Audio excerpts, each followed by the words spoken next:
Gereja Oikos Online. Sebelum Anda melakukan aktivitas lebih lanjut, ikutilah renungan pagi hari Senin, Rabu, dan Jumat jam 4.30 pagi di YouTube channel Gereja Oikos Online.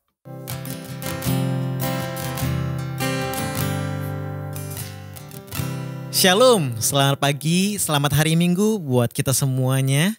Mari kita sebelum kita mulai ibadah kita satu dalam doa. Tuhan, kami bersyukur buat pagi hari ini, sungguh pagi yang indah, kami bisa berkumpul bersama dengan keluarga kami, bisa berkumpul bersama dengan komunitas kami pada pagi hari ini Tuhan. Dan kami mau siapkan hati kami untuk menerima lawatan Tuhan yang begitu besar pada pagi hari ini. Kami siap untuk memuji dan memuliakan nama-Mu. Di dalam nama Tuhan Yesus Kristus, semua yang percaya katakan amin. Mari kita siapkan hati kita untuk kita memuji Tuhan hari ini.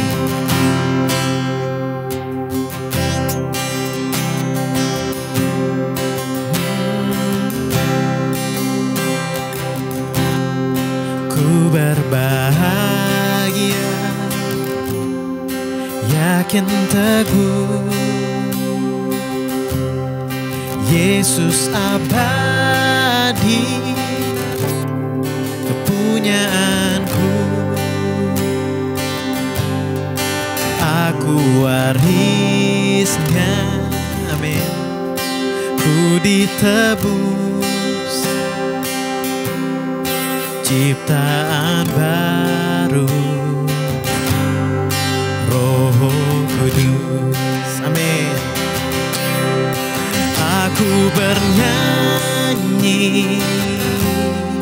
bahagia, katakan memuji Yesus, memuji Yesus selamanya. Aku bernyanyi, wow, bahagia, amin. Memuji Yesus selamanya, amin. Oh. Sekali lagi ulangi dari awal. Ku berbahagia, yakin teguh, amin. Yesus abadi, kepunyaanku, aku warisnya, ku ditebus, yes Lord, ciptaan baru, Roh Kudus, sama-sama katakan, oh aku bernyanyi, amin, bahagia, memuji Yesus selamanya. Dan aku bernyanyi bahagia, memuji Yesus selamanya. Aku bernyanyi, aku bernyanyi bahagia, memuji Yesus selamanya. Aku bernyanyi bahagia, memuji Yesus selamanya, memuji Yesus selamanya, oh, memuji Yesus selamanya. Amin. Haleluya. Mari kita siapkan hati kita untuk kita mendengarkan firman Tuhan pada pagi hari ini. Pastor Chef, Gereja Oikos Online menampilkan acara Pastor Chef. Suatu acara di mana saudara akan mendapatkan berbagai informasi seputar memasak. Tips memasak yang tepat, cepat, praktis, dan hemat. Serta resep-resep masakan yang telah teruji di dapur Pastor Chef. Jangan lewatkan acara ini. Nantikan setiap hari Kamis, minggu kedua dan keempat. Di YouTube channel Gereja Oikos Online.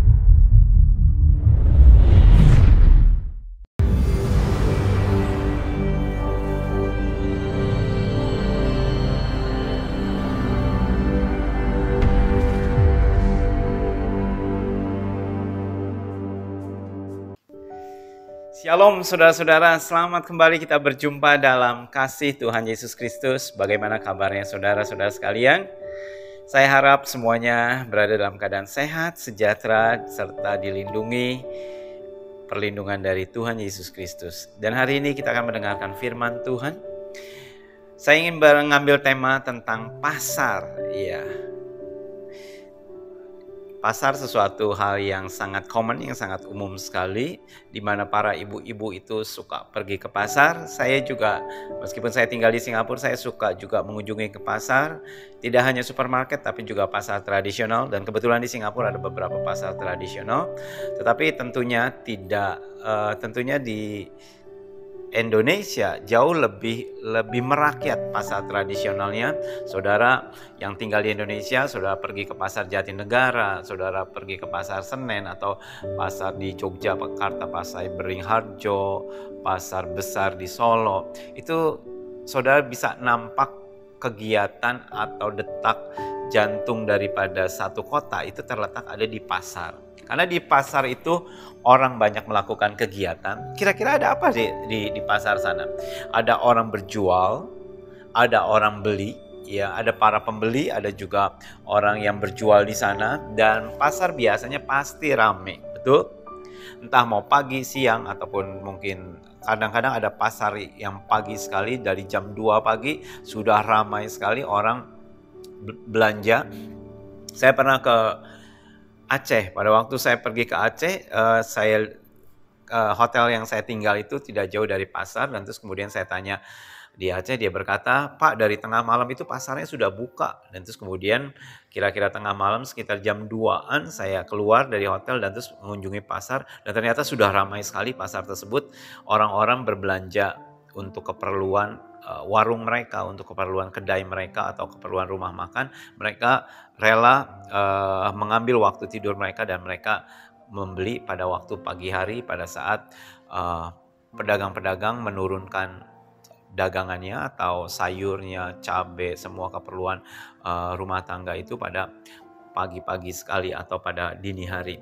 Dan pasar itu sangat sibuk sekali dan sangat berisik sekali, dan begitu banyak kumpulan orang ada di pasar. Dan tidak hanya orang yang berbelanja di pasar saja, tetapi kita juga bisa menemukan adanya penjahat, pencopet, perampok, ya, yang melakukan aktivitas mereka di pasar. Pada saat ibu-ibu lagi lengah, mereka bisa melakukan aksinya, dan tahu-tahu pada saat si ibu mau membayar, uangnya sudah raib atau dompetnya sudah dikuras, ya.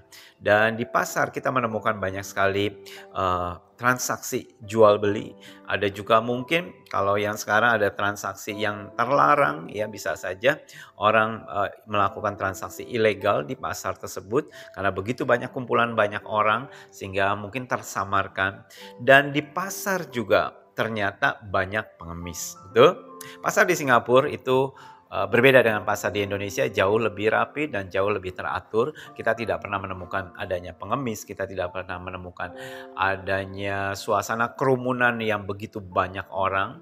Meskipun tetap ramai, tetapi jauh lebih teratur. Tetapi kalau kita lihat pasar-pasar di Indonesia, itu begitu banyak sekali pengemis-pengemis yang ada di pinggir jalan. Mereka memohon belas kasihan bagi orang yang berbelanja ke pasar. Mereka mungkin mendapatkan sedekah, mendapatkan uang saat itu untuk mereka bisa membeli makanan dan untuk mereka menghidupi kehidupan sehari-hari mereka. Dan menariknya, hari ini kita akan bahas mengenai pasar, bahwa ternyata Tuhan Yesus itu suka mengunjungi pasar. Masa sih? Ngapain Tuhan Yesus ke pasar? Apakah nemanin Maria ibunya untuk berbelanja di pasar? Tidak, kita akan lihat ayatnya.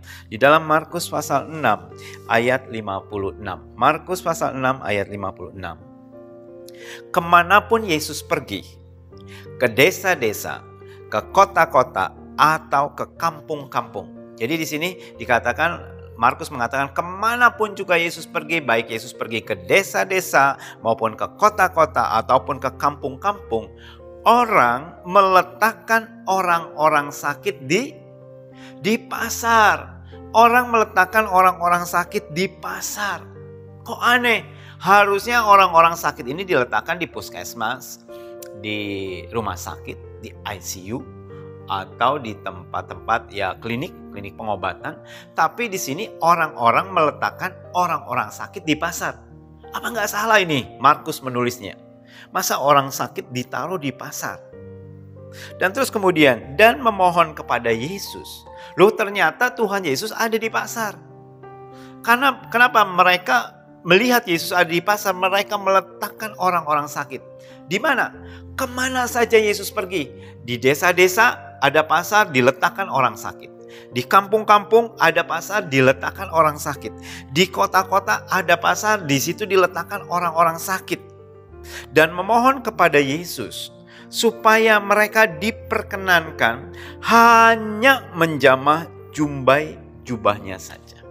Permintaan orang sakit ini tidak banyak. Tidak minta sedekah dari Tuhan Yesus, tidak minta didoakan, tidak minta ditumpang tangan, tetapi hanya diperkenankan untuk menjamah ujung jubahnya saja.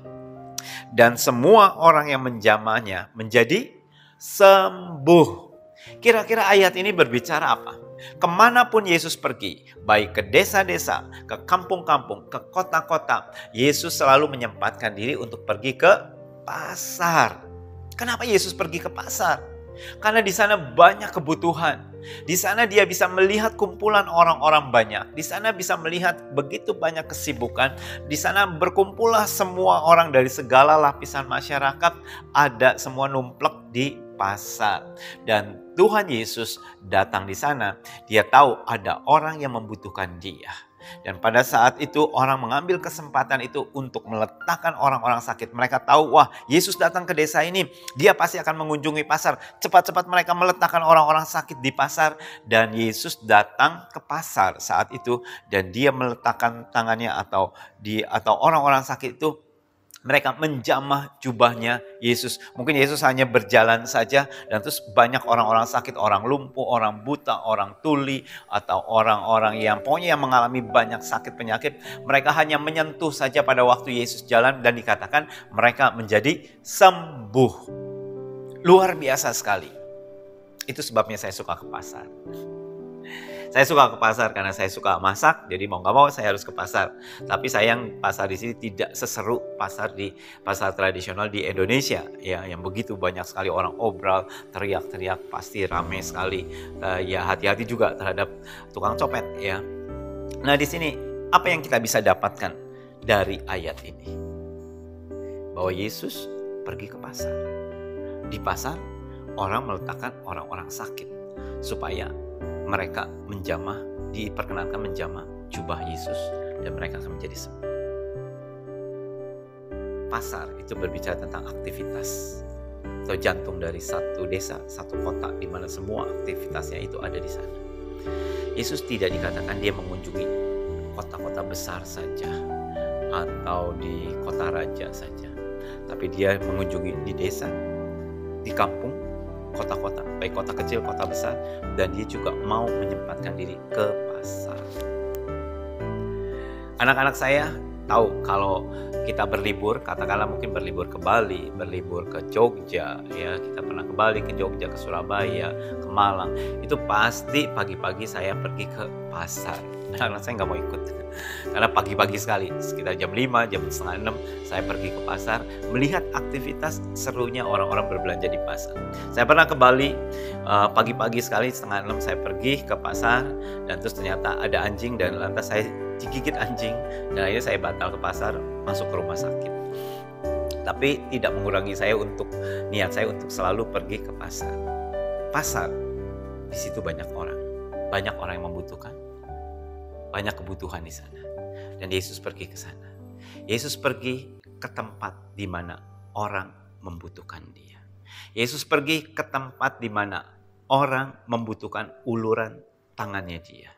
Dan ada orang-orang sakit, ada pengemis yang ada di pasar. Ada mungkin orang-orang yang lumpuh, yang buta, yang mungkin berbagai macam penyakit di dalam hidup mereka. Mereka datang ke pasar untuk meminta belas kasihan daripada pengunjung pasar tersebut. Dan Yesus melihat kebutuhan mereka. Mereka membutuhkan uang, mereka membutuhkan nafkah untuk hidup mereka sehari-hari. Tetapi jauh lebih dari itu, mereka membutuhkan kesembuhan. Dan mereka membutuhkan juru selamat. Dan Yesus mau datang ke pasar. Berapa banyak di antara saudara kita yang hidup di dalam abad modern seperti ini yang mau mengunjungi pasar? Ya, pasarnya bukan supermarket atau pasar yang bersih ya. Paling enggak pasar yang becek, wet market, atau pasar tradisional. Rasanya jarang sekali anak-anak muda untuk pergi mengunjungi pasar tradisional. Satu, becek, bau, dan begitu desak-desakan, dan rasanya waduh, enggak deh di sini. Mendingan pergi ke supermarket yang besar, bisa pilih ruangan AC dan bisa lebih santai dan tidak terburu-buru, dan segala sesuatu berjalan dengan teratur. Tetapi Yesus mau pergi ke tempat yang tidak teratur. Yesus mau pergi ke tempat yang hiruk pikuk, ke tempat yang di mana orang enggak mau pergi. Yesus pergi ke sana. Di mana mungkin sesuatu tempat yang tidak menyenangkan, Yesus pergi di sana. Karena ada kebutuhan. Karena ada orang yang membutuhkan, maka Yesus pergi ke sana. Saudara membutuhkan apa dari Yesus? Yesus akan datang ke tempat saudara. Yesus akan menjamah saudara. Yesus akan menawarkan air kehidupan. Yesus menawarkan kesembuhan. Dan Yesus menawarkan keselamatan kepada saudara-saudara sekalian. Yesus pergi ke tempat di mana orang membutuhkan dia. Hari ini, apa yang menjadi kebutuhan saudara sekalian? Ada Yesus. Dia pergi ke tempat di mana dia dirindukan. Dia pergi ke tempat di mana dia dibutuhkan. Mari buka hati kita. Buka pikiran kita. Buka seluruh kehidupan kita. Dan terima Yesus masuk di dalam hatimu. Terima Yesus. Saudara membutuhkan pertolongan daripada Yesus. Hampir Yesus. Jamah ujung jumbai jubahnya. Saudara akan mendapatkan pertolongan pada waktunya. Tuhan Yesus memberkati saudara sekalian. Mari kita satu dalam doa. Tuhan Yesus, kami berterima kasih, kami mempunyai Allah yang membumi, Allah yang mau turun ke bumi, Allah yang mau turun ke tempat yang paling rendah, bahkan ke pasar sekalipun, tempat yang suasana yang tidak menyenangkan, suasana yang kotor, suasana yang bau, suasana yang sangat tidak menyenangkan, tetapi Engkau mau turun ke sana. Dan Engkau mau mencari orang-orang yang tersesat, Engkau mau mencari orang-orang yang membutuhkan pertolongan, Engkau mencari orang-orang sakit Tuhan, dan mereka menerima kesembuhan. Dan hari ini hamba-Mu berdoa Tuhan, ada sekian banyak dari anak-anak-Mu yang hari ini mendengarkan firman ini, mungkin ada kebutuhan dari mereka, kebutuhan secara fisik, kebutuhan secara finance, atau kebutuhan di dalam kehidupan mereka, dan mereka membutuhkan uluran tangan Tuhan. Tuhan, hamba-Mu berdoa saat ini di dalam nama Tuhan Yesus. Jamah Tuhan setiap daripada anak-anak-Mu yang membutuhkan. Di dalam nama Tuhan Yesus, yang sakit disembuhkan, yang terikat dibebaskan, yang tertekan dilepaskan. Dan biarlah Tuhan damai sejahtera Tuhan boleh turun atas setiap anak-anak-Mu ini Tuhan. Terima kasih Tuhan. Terima kasih. Jadikan kami jemaat Tuhan yang tangguh. Jemaat Tuhan yang tidak mudah menyerah. Jemaat Tuhan yang dapat melihat pengharapan di dalam Kristus. Yang dapat mempercayai seluruh hidupnya di dalam Kristus. Terima kasih Tuhan. Terima kasih buat hari ini. Kami menerima firman-Mu hanya di dalam nama Tuhan Yesus. Amin. Tuhan Yesus memberkati saudara sekalian. Di akhir dari acara ini, saya Pendeta Yakub Surya dari Gereja Oikos Online Singapura mengucapkan sampai jumpa. Tuhan Yesus memberkati saudara-saudara sekalian.